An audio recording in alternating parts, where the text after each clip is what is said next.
Well, this is me, my story. Just that one mute girl that no one cares about. I mean, why would they? I'm not friendly, neither am I attractive.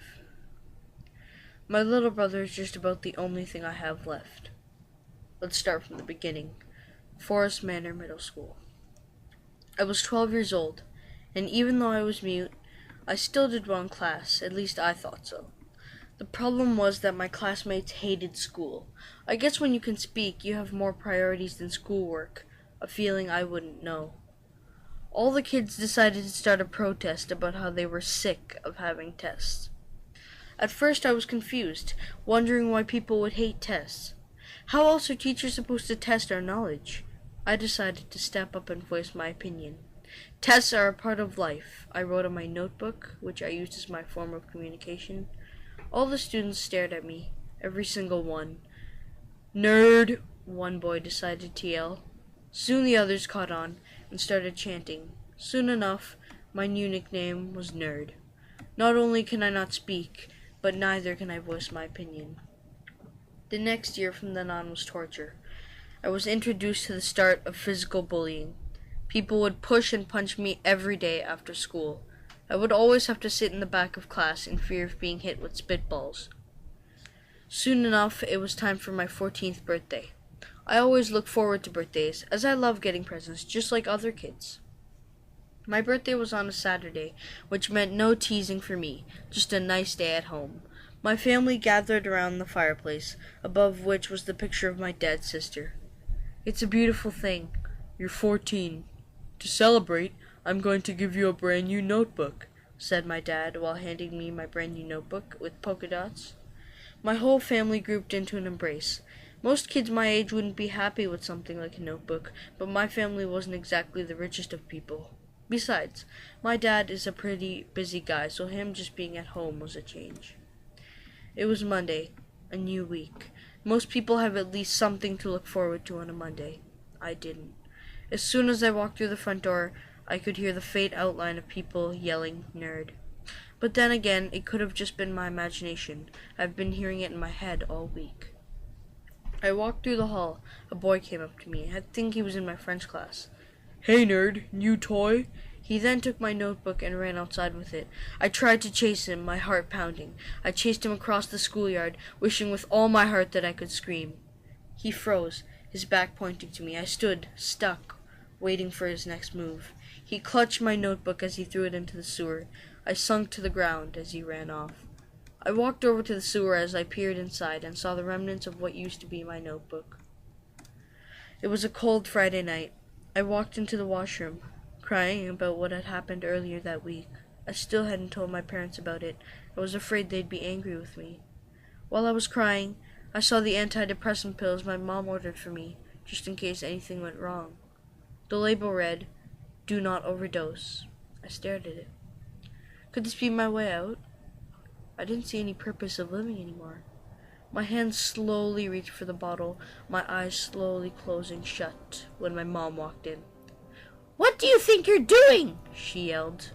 I dropped to the floor, clutching my knees. I tried to whisper. I tried to scream. I tried to cry, but to no avail. My mom wrapped me tight around her arms while whispering, "Things will get better, I promise." After telling Mom everything that happened at school, she made the decision that I would switch schools to a school nearby and take some time off to relax. When I got to my new school, the first thing I saw when I walked through the front door was a group of girls staring and laughing. "How did the pills taste? It would have been nice for you to die," said one of the girls. I wished with all my heart that I could explain why I did this, but I'm mute. It felt as if someone was grasping my mouth and I couldn't speak. The word of my attempted suicide had spread. All through the hall, people laughed and made remarks. "All just because of a notebook?" said one of the boys, smirking. I walked into the washroom and cried because of regret, and because I had nothing else to live for. When my mom came home, I told her that I was being bullied about my suicide attempt. She was shocked.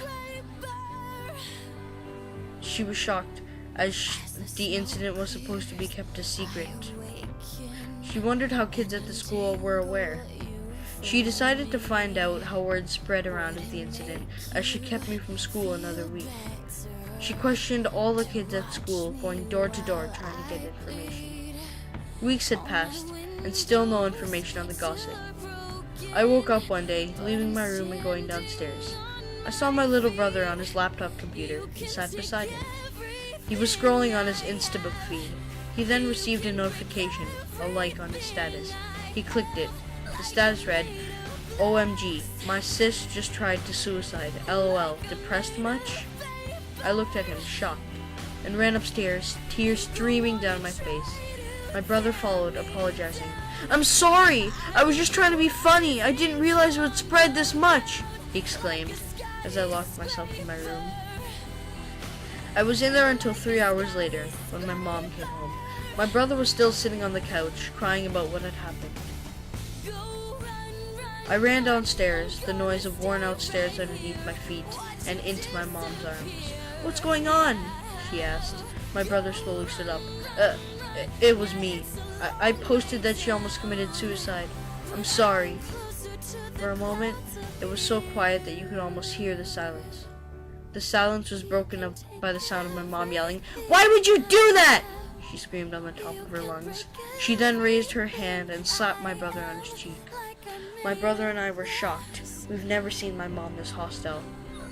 My brother began to cry, running upstairs. She then hugged me. Are you okay? We'll get this all sorted out. I'll talk to your father about moving houses, she said. We started packing our bags as I went to school to get supplies. As soon as I walked through the front door, people were staring as I walked as quickly as I could. The bullying just never stops, does it? 4 days later, we moved to a small town in New Mexico named Artesia. I was quickly enrolled into a school. I told everybody my story of being bullied because of how I was mute, and everyone took sympathy on me, a feeling that was weird to me because it's been so long before someone was actually nice to me. I was encouraged by teachers to do public speaking and tell people of my story. At first, I would only speak at schools in Artesia, but things can go a long way when you put your heart into them. An example is me, present day. I'm now a child psychologist, helping kids go through what I had to go through myself 6 years ago.